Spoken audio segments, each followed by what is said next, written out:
Chinese characters require anywhere from 1 to 57 different strokes.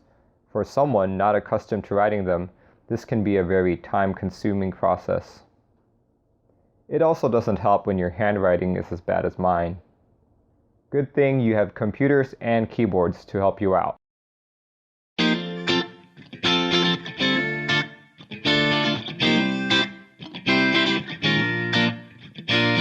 Welcome back to Mac Merlin, the show about mechanical keyboards and my quest to own them all.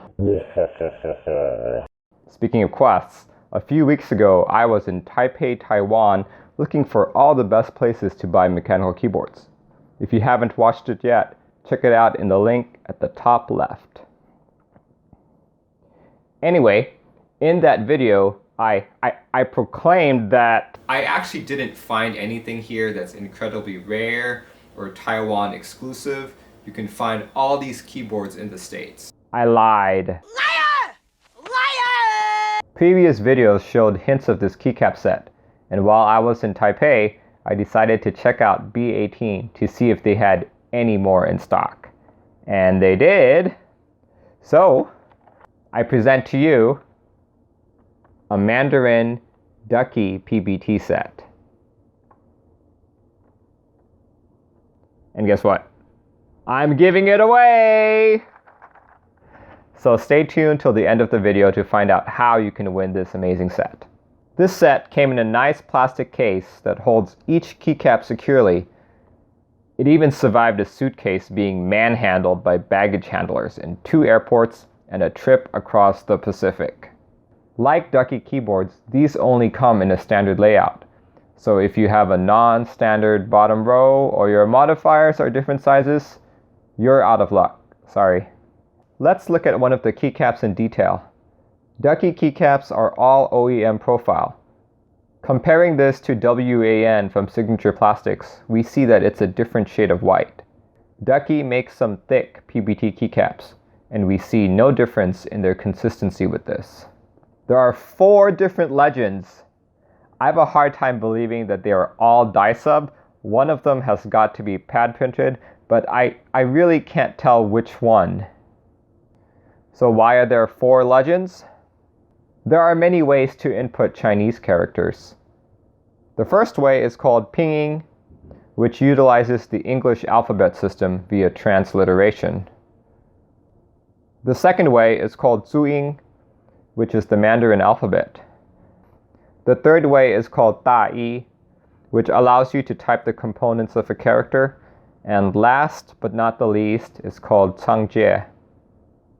It is based off of the graphological aspect of the characters. If you want to know more about these different input types, check out the links below. Thank you, Wikipedia. A majority of keyboards in Taiwan have 4 different legends on them, but in China, you usually have only 1 or 2.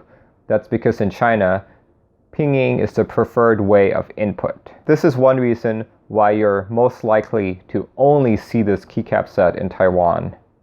So yeah, it's pretty rare. It's really unique.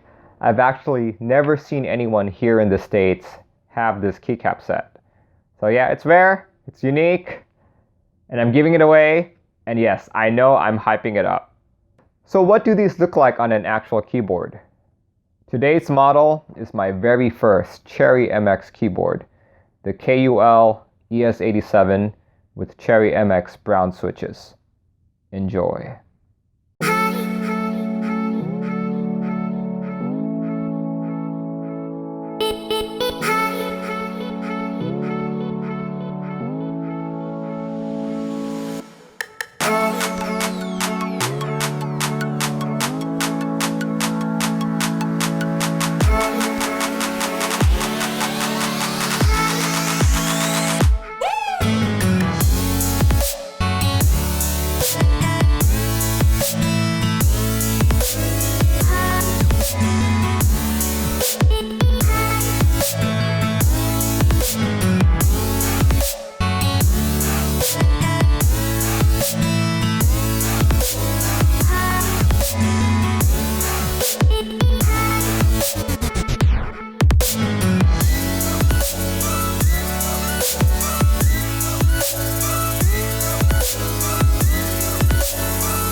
Thanks for watching my video, guys. Hope you liked it. See you all next time.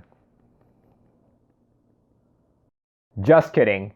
I know you guys all want to win this, but anyway, I'm trying out gleam.io. Hopefully this works out for giveaways, but click on the link below.